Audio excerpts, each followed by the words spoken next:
about 10 pages because I need more coffee, and I don't know about you. A couple of preludes, disclaimers. This is, I'm going to read a little bit from a proposal for a memoir that I wrote that no one has ever read or heard. I wrote it some time ago. I've updated it, but there may be some tense difficulties. I don't mean performance anxieties. I mean verb tense problems. Although there will be the other ones too. Even at this end, I'm not awake.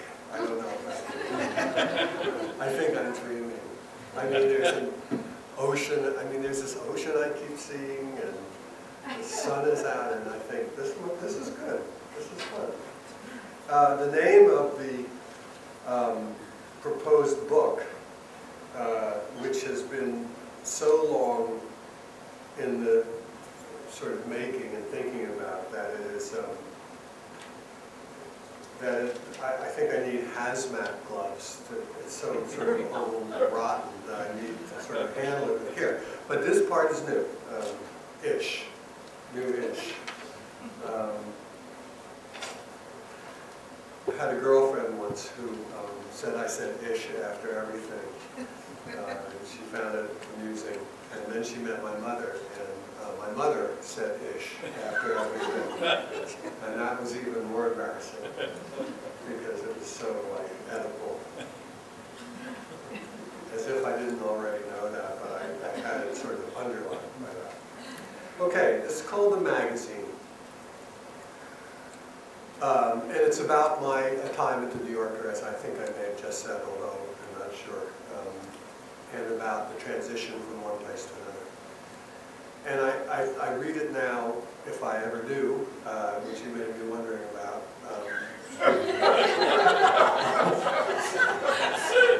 I read it now because I didn't have anything else. No, that's not true. I had lots of other things. I had a piece from the actually Journal of Contemporary Psychoanalysis that I wrote about the representation of psychoanalysts in movies and books. And that's a really interesting subject, which I pretended manfully to know something about. And there's another piece that I was thinking about that is much newer. Oh, I know, it's called Redactor Agonistes. It's a piece I wrote for the Barnes & Noble Review about being an acquisitions editor at a publishing house. But Bob Reeves, I felt his emanations coming toward me saying, be positive. And so I decided not to read that one because those of you who want to be published might find it a little daunting. But I mean, it's just as daunting for the editors too. We're at a time when people don't know what's going to happen. And this piece that I wrote, which you can find if you want to, but don't before the conference is over, is my suggestion. The magazine. One mid-afternoon in July of 1994, Harold Evans, who was then publisher and president of the Random House Publishing Group, which is part of the Random, you may not know this, but there's a corporation, Random House, has about 12 different imprints, Knopf, Crown, Random House, and so on. This is Little Random, as it's called. It has Random House, Ballantine, Villard, and the famous science fiction imprint, whose name escapes me at the moment. He called me at my office at the New Yorker magazine. I'd worked there for 25 years, 20 of them as senior editor, dealing primarily with fiction.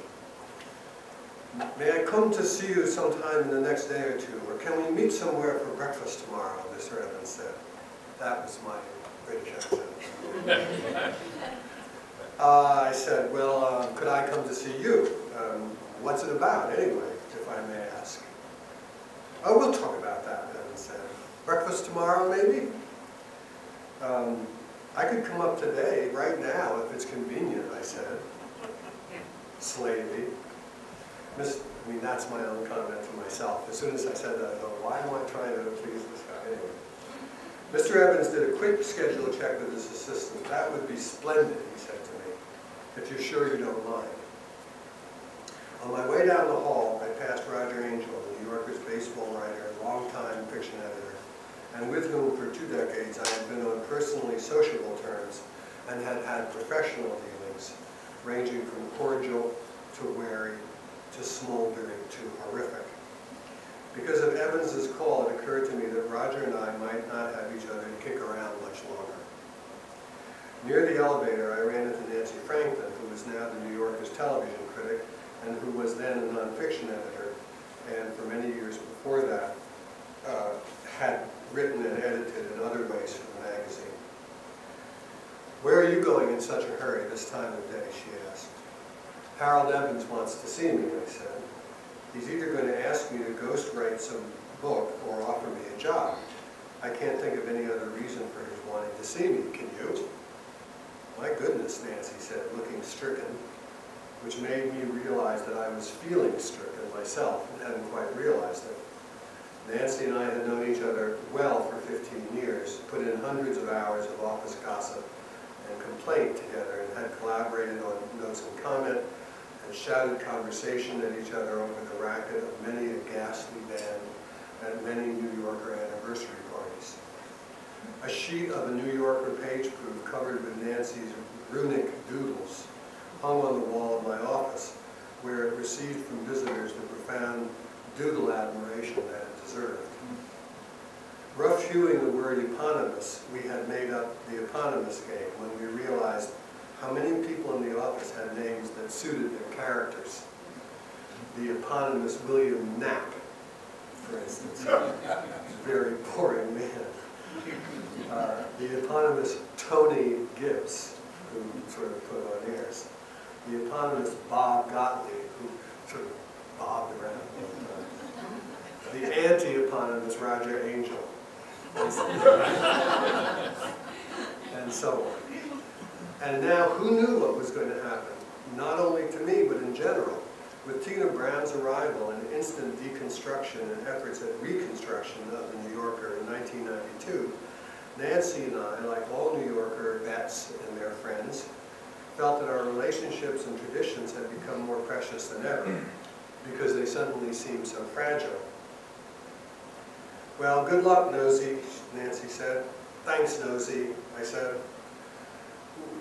We had this obvious cutesy tradition because she called me Nosy Parker one day. I don't know if you know that British expression. It means a nosy person. And I did know it, so we just started calling each other that because we kept on snooping around all the time. Huge, as she just had, asking me where I was going. Very typical. The huge windows of the Random House building at 50th Street and 3rd Avenue had a smoky gray cast, and energy efficiently didn't open. The atmosphere in the offices was like vaporized pewter, subdued and decolorized. Evans' office at the time covered its 400 or 500 square feet in a corner on the 11th floor. A round blonde desk sat in the middle of it, and floor-to-ceiling shelves on one of its walls contained books, mementos, photographs, and so on. Along another wall was a long wooden countertop with computers, a printer, and other electronic and non-electronic appurtenances on or under it. And the other 2 walls consisted of these gray windows, fronted by a low white shelf covered with manuscripts, memos, and so on. There were Evian water bottles and what looked like a never-ending supply of nuts and fruit, and on one side, a khaki-colored couch. He said to me later that the reason for the nuts and fruits, he had this British Midlands accent, and he said, I asked him why he had so many nuts and so much fruit, and he said, eat like a monkey, eat like a monkey. That was his prescription for longevity. That couch is where Evans and I sat to have our conversation. Look here, I want to offer you a job as a senior editor at Random House, Evans said, with an emphasis on house. As my friends from Philadelphia invariably say, cottage cheese or sour cream. We'd like you to come and lose some money for us by acquiring literary books, you know. We feel that our list doesn't really have enough of that kind of thing. I'll pay you much more than you make at the New Yorker. Evans is a short man who dresses in natty but occasionally well-worn looking Savile Row-esque suits, colorful suspenders, and smooth shirts. He has gray hair, a rugged, handsome, rectangular face with fine features and slightly hooded gray eyes, and an energetic, sometimes gadfly manner. Lost my place. What I get for looking up and trying to have audience contact.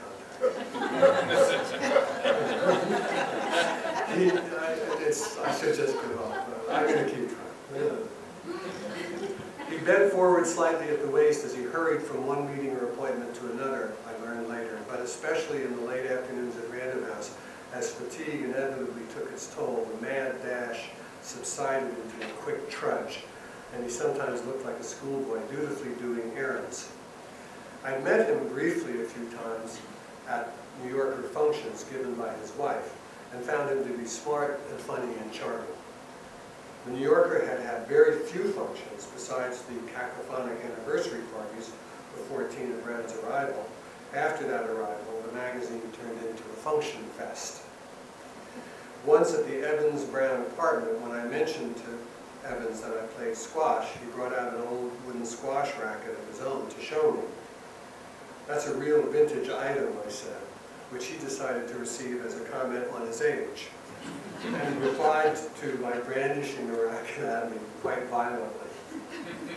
He speaks with what I've just described to be a Midlands or North of England accent, must for must, and he sometimes mumbles. My favorite word of his is exclusive for exclusive. In talking about negotiating for a book, he would sometimes say, "We must have the exclusive rights."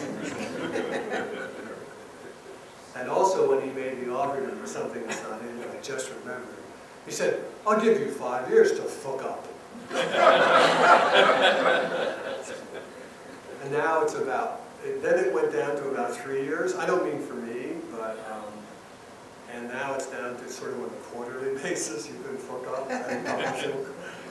Anyway, he went on to describe the terms of the job he was offering me and to talk some courtship talk, and I asked a lot of questions. It sounded like a good chance to try something different, to shake myself up, to escape the increasingly frenetic pace and sycophantic machinations of Tina Brown's New Yorker, or machinations even, I'm not sure which. But as Nancy, I'm sorry, I just realized that I wrote it, but I don't know it. But as Nancy Franklin and I had said to each other wordlessly and strickenly, taking it would also mean the end of the whole professional world for me. I told Evans that I was very flattered by the offer, but that of course I had to think about it. "It's difficult, I understand that," he said. "I know, you've been at the New Yorker for a long time. 5 or 6 years, is it?" 25, I said. "Good God," he said. A little cloud of embarrassment, which should have been a lot bigger,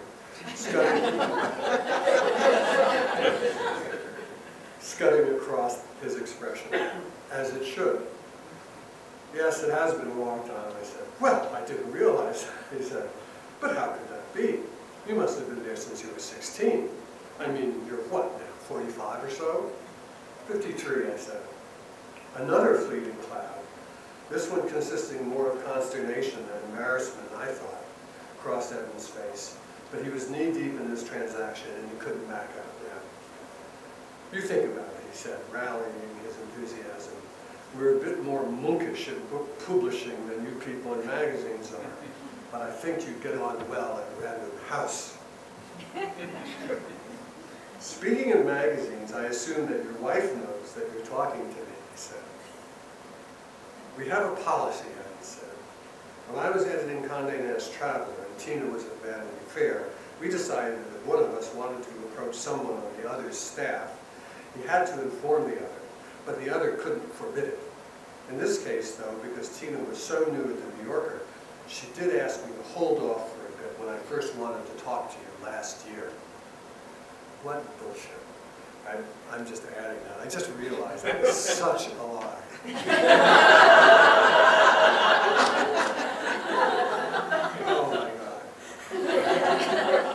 never stop learning about the turpitude of people.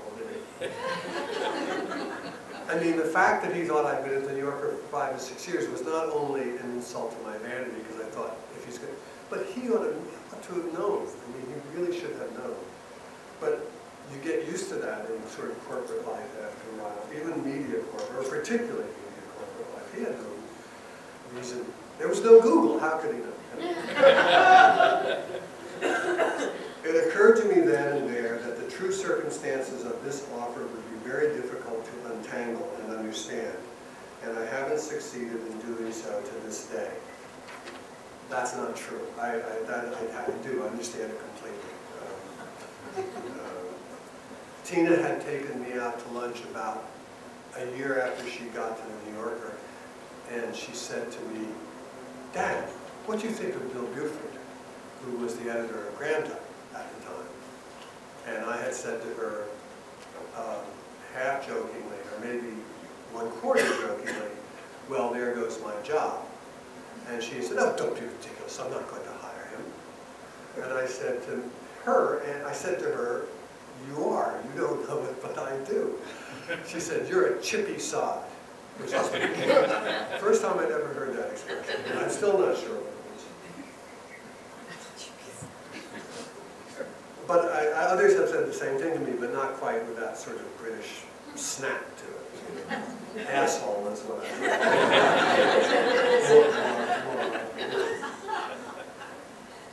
I asked to see Tina the next morning. Her 600 or 700 square foot office occupied a corner of the 17th floor of 20 West 43rd Street. It was corporate, spotless, almost blank. A round black table stood near the door, a big rectangular desk further back, a refrigerator that I think usually held only Diet Coke was tucked into a niche near the private bathroom. The windows, which overlooked the 42nd Street branch of the New York Public Library, were large and unsmoked, and they did open because the previous inhabitant, Bob Gottlieb, wouldn't have air conditioning, so the whole building had to sort of configure his office so that it wouldn't have air conditioning and so that he could open the windows. And his explanation for that, which we might understand on a day like today, was that as you got used to air conditioning, your body didn't have the normal seasonal rhythms of being hot, cold, and in between, that somehow you would die. And so when it was hot, he wanted it to be hot in his office, and so on. I guess he didn't object to heat in the winter. I forget. Tina herself looked, and to this day looks, spiffy, nearly varnished. Perfectly tailored suits, she seemed to own by the dozen, a string of pearls, immaculate grooming. Her enhancedly blonde hair is short and straight, her complexion quarter of a notch darker than fair, and her eyes, which she often lowers and sometimes even bats flirtatiously, are brown and bright. The bridge of her nose has a short, flat section in the middle. She's pretty, and she bears a small resemblance to the late Princess Diana. But occasionally, as Lee Lorenz, who was for many years head of the art department at the New Yorker, once said to me, she can look like a stevedore. Don't know how that is, but maybe when she gets mad. We sat at the round table. "I take it you know what this is about," I said. "Harry has offered me a job." "Well, yes, it sounds wonderful," Tina said. "Much too quickly for my comfort." "I won't try to stand in your way," she said. This line sounded not only rushed but rehearsed. There was a sad breathiness in her voice, perhaps to simulate respirationally the heartbreak she didn't seem to be suffering at all. She wasn't showing me the door, but she wasn't barring it, that's for sure. And that knocked some of the wind and vanity out of me. "Geez," I said, "I mean, you don't have to beg me to stay, but I wouldn't mind a token protest or two." "Damn, of course I'd hate to lose you. But we couldn't match the random house offer of money and autonomy and authority you would have." "You could try," I said. "You could give me more authority in the fiction department, since I do all the administrative work, supervising work anyway. And final say about fiction. Now, you'll have to forgive this sort of institutional explanation, but actually at a writers' conference, and especially this one, I think it probably makes sense. There had been no head of the fiction department at the New Yorker since Charles McGrath had become deputy editor of the magazine under Robert Gottlieb. Gottlieb and Roger Angell and Chip, Charles McGrath, had agreed that there was no need for a head, even though there had always been one before. The job had consisted, for the most part, of interviewing candidates for positions as assistants, coordinating nominations for national magazine awards, and keeping track of what stories were on the bank and how high the piles of unsolicited manuscripts were growing. But for all the title's titularity, when I became its logical inheritor and actually began to do the work involved, it evaporated. Odd, I thought. In any case, Tina had seemed more and more inclined toward fiction department self-rule. Having cut the fiction pages by more than half, she had recently approved a troika-like system under which Chip and Roger and I could accept stories for publication without consulting her. She would adjudicate in cases of irreconcilable differences among the three of us. This marked the first time in my experience that fiction would be taken by the magazine without the editor-in-chief reading it and having the final word, a mistake, in my opinion. Any magazine that is at all literary in nature should have a single and interesting sensibility, somewhat like Bob Reeves, making ultimate... I just realized that was the place to say that. Making ultimate literary decisions. Tina had never seemed to me to care about fiction in any substantial way. She sought the kind of prestige and highbrow approval that good fiction could, under some circumstances, bring with it, but seldom really seemed engaged by its content. Why should she have been? She was, and essentially is, a journalist, I suppose, some kind of journalist, if she's down deep anything at all. And it also seemed clear that she believed the New Yorker's financial wobbles weren't going to be righted by good short stories. But when she did read what we sent her and had time to think about it and to make comments about it, she had proven to be an acute and intelligent reader with worthwhile things to say. These structural considerations no doubt sound trivial, complicated, and self-important, and in some ways they are. No one else finds an institution's doings as fascinating as do those who run around inside it and think that every tiny change in the elevation of a superior's eyebrow has apocalyptic significance. And particularly not smug, small institutions like the New Yorker, who take themselves even more seriously than most others.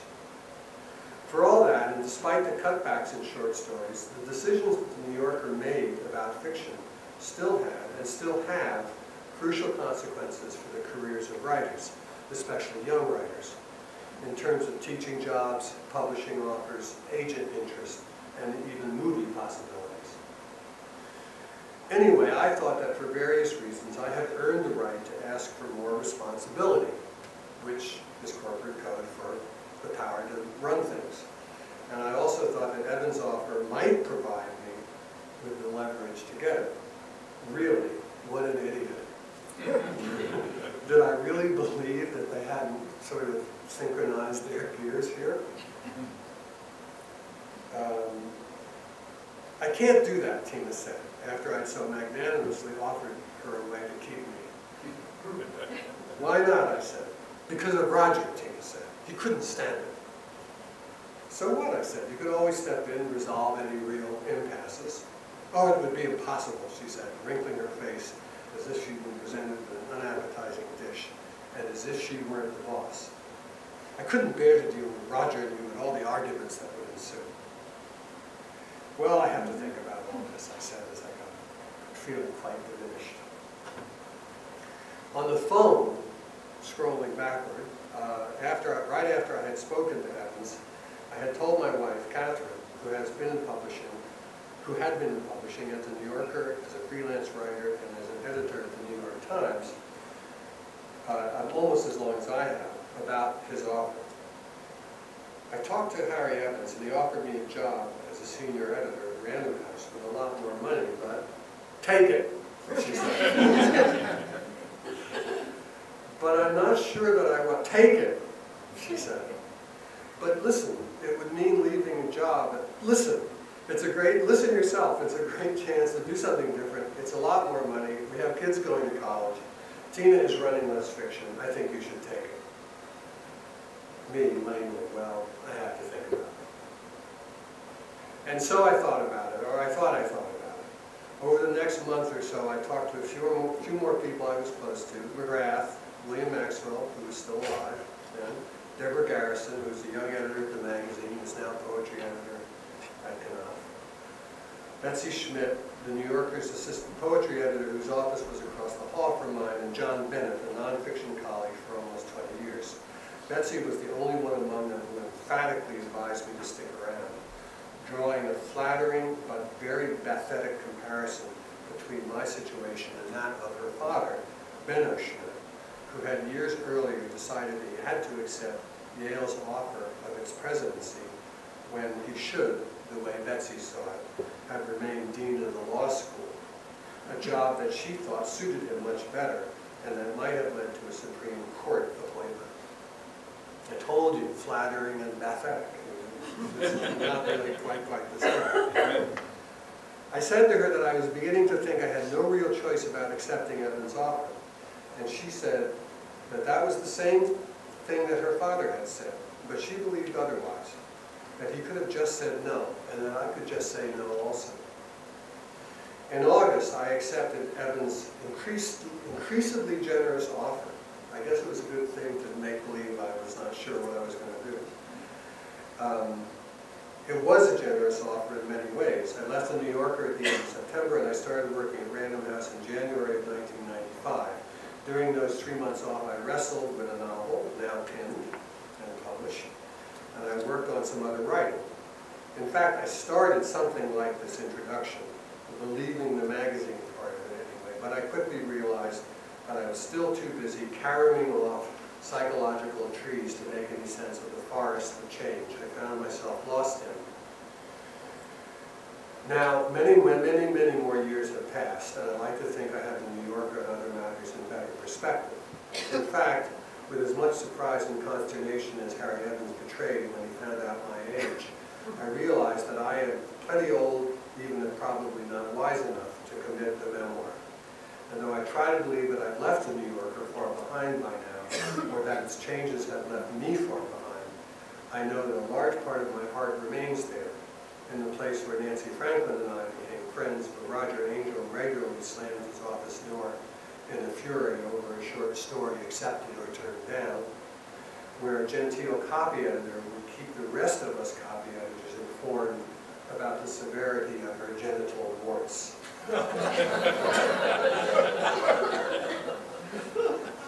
Where Lillian Ross could plant errors in her Talk of the Town pieces to see if the checkers were doing their jobs. Where Max Frisch's Man Emerged in the Holocene was published in its entirety.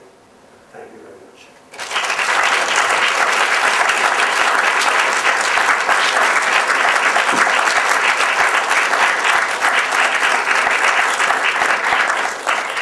I suppose that I'm questions. If anyone wants to ask me any scandalous, anything to get me in more trouble than I'm already in with these cameras, yes.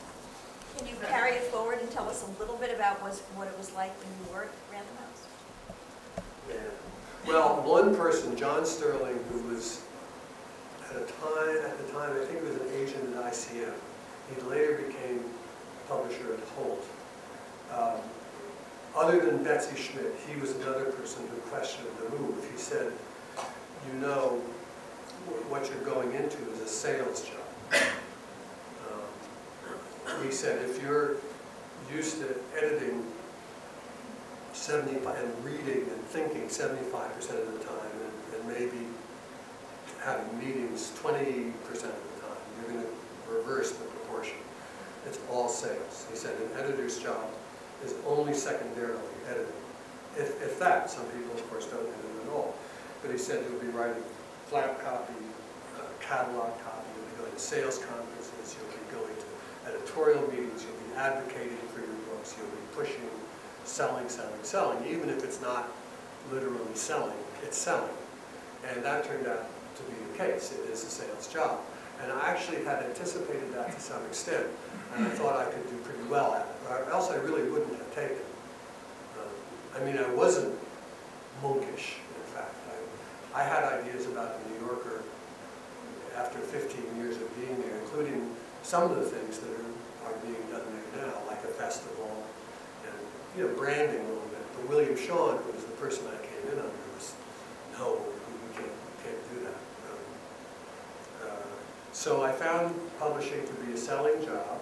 I did edit and acquire and bid for books, but it was, Tina had already made certain changes at the New Yorker which made it somewhat more similar. Like editors went to sales conferences for the first time under her. So it wasn't a total sea change, but it was very different, and I didn't quite understand how deeply competitive it is within a house. It's not just competitive with other imprints, but editors are basically in competition with each other for successful books. I don't mean to get a successful book, although that sometimes happens too, but I mean to acquire books that will be successful. And I really am embarrassed to say this, but I would say if you want to know a fuller and even more tedious answer to your question, go to Redactor Agonistes, because it explains the sort of pressures, the friction for a literary editor to acquire good literary titles and the need to show a profit, basically. They rub against each other in a way that was very uncomfortable, sort of like a diaper rash. Yes? What does your background have to be to become an editor? Well, someone told me when I went to get this job that if a Jewish mother has 3 sons, the first one, the brightest one, is a doctor, the next one is a lawyer, and the third one goes into publishing. So, that's a really interesting question. It'd be nice to know the language, it'd be nice to be well read, and I think that's probably, the second especially is true of most editors. They tend to be bookish people. I mean, you also have to add to that a certain amount of swagger and salesmanship and so on. I think that the key ingredient to being a good book editor, a successful book editor, both on a commercial level and on a literary level, is a very eclectic taste, very wide enjoyment of different kinds of writing, so that you can love Elmore Leonard and Shakespeare at the same time. And I think the wider and more enthusiastic you are, enthusiasm is really important. And I'd say, again, since it's a sales job, if you can be articulate and forceful about why you like a book. It's not only that you like it, because anybody can like a book, it's your presentation of it to other people. And I'd say that presentation is probably 50% of the job. Because your publisher doesn't have time to read the proposals. The publisher has to look in your eyes and see, will this guy or this gal see this project through? Is he enthusiastic, or is she enthusiastic enough to see it through? So it's a kind of zeal, a missionary zeal. Commas, you don't need to know. I happen to know a great deal about commas, but not many editors do. Not many book editors do. Magazine editors do. Yes? Can you just talk a little bit about your experience with the uprise and internet and e-books in relation to your time at Brook? The question was about the rise of internet and e-books. I came into book publishing before electronic publishing was an issue in 1995. It was a shadow on the horizon, and of course, it like Gilgamesh, it sort of descended on the industry. None. I have none. I mean, before I left in 2007, and even then, it was, and I think to this day, it was a chaotic circumstance. No one knew what was going to happen. I don't think anybody does right now, although the sale of I mean, we began to worry great. That's why I began to worry greatly about it and feel very happy that I hadn't had to actually experience the full transition. As you know, partly because of the economy, but also partly because of the advent of e-books, the industry has contracted considerably. Editors have been let go, places have downsized, advances for books are lower. People don't know what's going to happen. It's an inchoate situation, waiting to coalesce. I'm not sure. My guess is, I mean, my prediction is that within 10 years, maybe 20, 70% of all book-length texts will be read electronically. And that hardcover publishing and paperback publishing will not disappear ever. I just talked to a 12-year-old girl. I told that to someone, and they said, "What are you doing talking to a 12-year-old?" I just, on the jitney, I talked to a 12-year-old girl who said, I did. She talked to me first. I had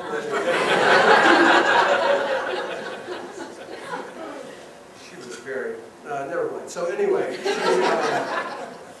she had a book, and she said, I said, I'm surprised since, I didn't say since you're going to the Hamptons that that you don't have an e-reader, but I said, oh, you're reading a book. And she said, I love books. My father uses a Kindle.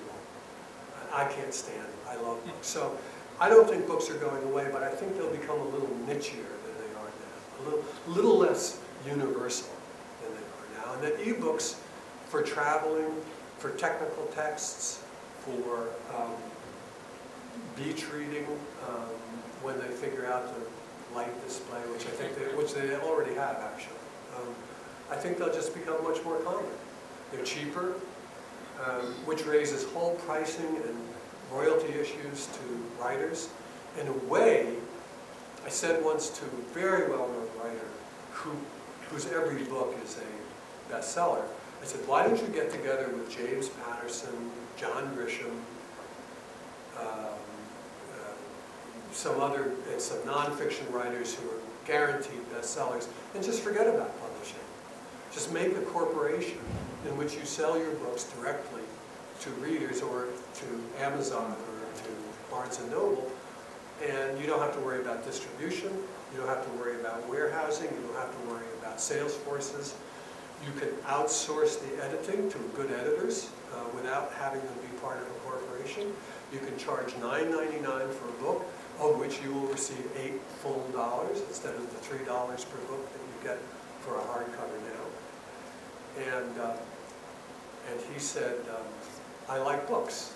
I don't want to do that. He said, besides, writers aren't really equipped to form a corporation. That's not what they're like. They don't do that kind of thing. Now, it's interesting. This person,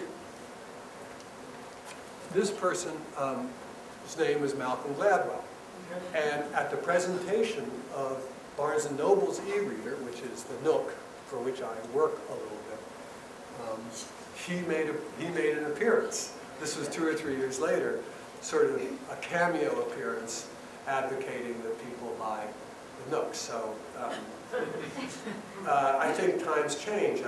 It's a long answer to a short question. My experience is that we're in the middle of a kind of tornado and we don't know where things are going to settle. Yes? Dan, I had a question relating to something you mentioned a couple minutes ago. In passing, you mentioned textbooks. Now, of course, if someone's a novelist or a poet, well, I mean, they're writing for a higher purpose, but everybody who writes textbooks does it for the money. Now, if the money dries up, who's going to write textbooks? You know what I'm saying? Like if everything's accessible. Well, if I'm not mistaken, textbooks are in the front line of the electronic revolution. Yes. And, well, no matter what the text is, until they get Hal from 2001 to write the textbooks, I mean, someone's got to write it. It doesn't matter what the medium is particularly. In fact, I assume that if there's a particularly successful and excellent introduction to biology, let's say, on a college level, that's available only on electronic media, that the person or people who write that will be paid very well. I certainly hope so. They should be. So you don't see royalties drying up? No, no, no. Someone's got to write it. You can't push a button. You just push a person. They have to write it. Yeah. Could you speak a little bit about the role of the short story in the marketplace today? You mentioned when you were reading that memoir, sort of Tina Brown's sort of prioritizing replacement with literary fiction in the magazine. But I'm wondering about short stories, both as an editor in the magazine and also... Well, it's interesting you said placement, because fiction always came first in the New Yorker under Harold Ross and William Shaw. Tina put it in the back and cut it, and instead of 2 stories per issue, or even 3 sometimes, she cut it down to 1, sometimes none. She had a journalist's mind. I mean, her position at Vanity Fair was perfect for her. She did an absolutely brilliant job there, and probably should have stayed. I say that without rancor. I mean, she tried. I mean, she did some remarkable things at the New Yorker, but she lost millions of dollars, and you know, eventually had to go. Short fiction. I thought about 2 or 3 years ago, 2 years ago, that we were having a kind of little bit of a renaissance in short story publishing. Wells Tower, 3 or 4 others whose names escape me, all came out with books that seemed to receive some recognition. I don't know. I mean, there are only 3 magazines of national significance that publish fiction. I suppose, does the Atlantic Online still do fiction? I think so. Harper's and the New Yorker. Then there's the Paris Review, and Granta, and this new magazine called N+1, which is a deeply annoying, self-conscious, excellent magazine. And above them all, the Southampton Review, which actually has excellent fiction in it. I don't know. I don't know the answer to your question. I think people will always write short stories and always read them. Whether they have, you know, vogues, fluctuation. I mean, I think the internet in some ways, once people figure out where they're going to get their narratives from, their serious narratives from, and how they want them delivered, I think short fiction, no matter how that decision turns out, will always be in some demand. But certainly, the O'Hara, Cheever, Updike, Eudora Welty days seem to be over in terms of centrality of short fiction. Alice Munro, Lloyd Moore are probably the people who now, except Lloyd just wrote a novel, but they are probably the people who continue that tradition with a few others whose names I'm sure I forget. Jump over here, some others. But I don't think that when you had 5 or even 10 magazines publishing serious fiction on a national level by serious writers, that's an age that seems to be gone. Yes? I wonder how you feel about the much lamented, at least talked about, the decline of editing. It just so happens that I recently read a random house book in which there was a consistent grammatical error on almost every page. It's because I left. I think it's a damn shame. I mean, I don't care who edits a book. I don't care if the editor edits a book or if the house contracts out a book. I just reviewed a book called The Shallows, how the internet is doing something to our brains. I can't even remember it. The internet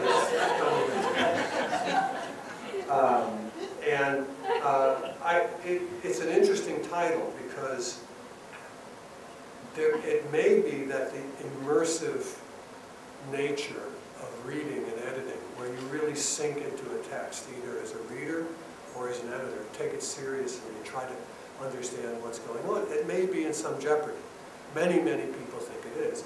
Many people, I mean, you can deplore it, but many people think that, and many thinkers think that the book, or the idea of a book-length text in which you lose yourself, is simply an historical moment. Why shouldn't it be?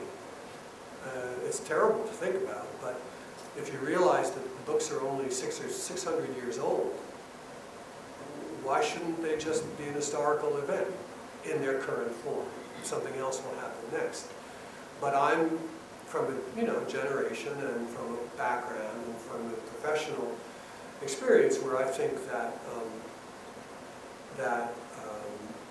a real deep engagement with the text there's nothing like it, and that goes for editing as well. I'm very sad when I read books that have glaring errors. I don't get angry, I'm sad. They don't, and by the way, they don't have enough time. I mean, the industry has really contracted so much that fewer and fewer people have to do more and more work.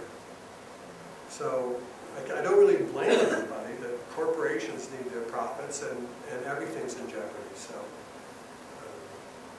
but I lament it, and I still have a bottomless comma bin next to my desk. I can pick commas out. I know where the commas go. I love commas. Yes. Yeah. How has being an editor affected your writing style and your voice, and how has that changed since before you started working at the New Yorker? Well, before I went to New Yorker, I was a teacher, and before that, I was a student. That's a riveting answer.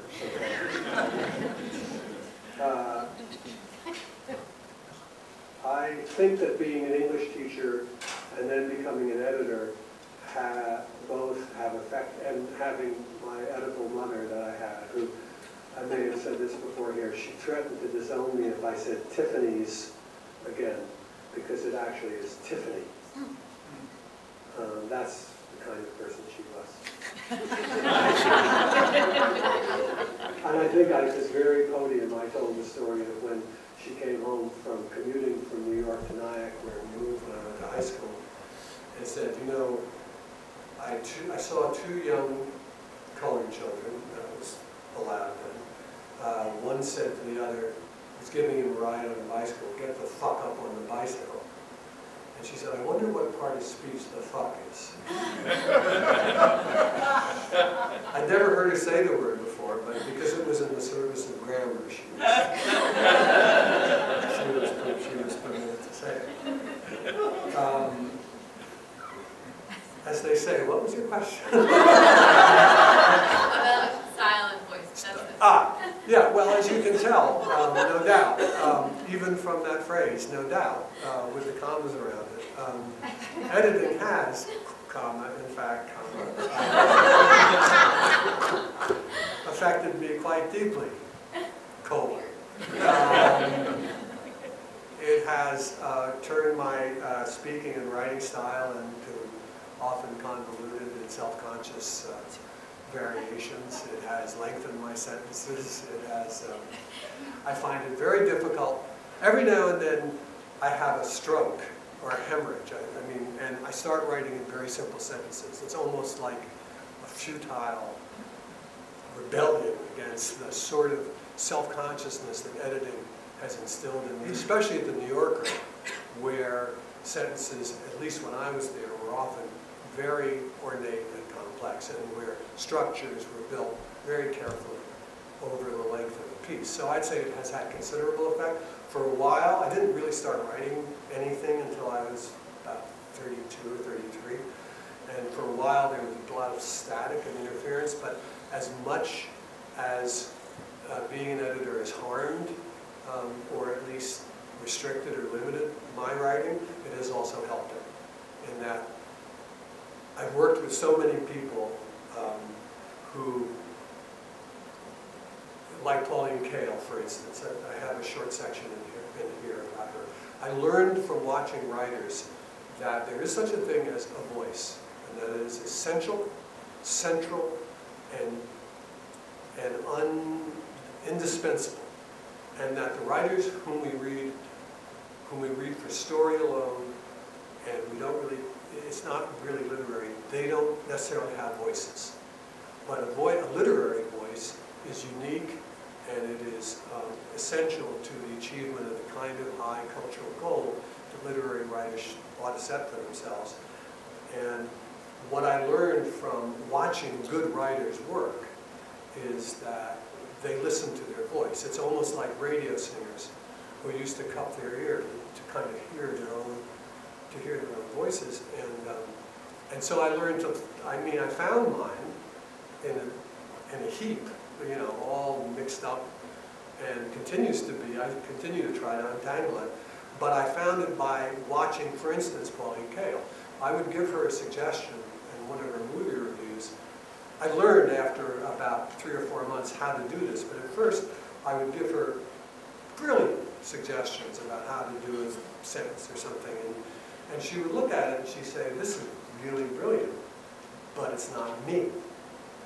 And she was utterly right, and it wasn't really brilliant, by the way. It was just an ordinary, sort of insensitive, reasonably smart suggestion.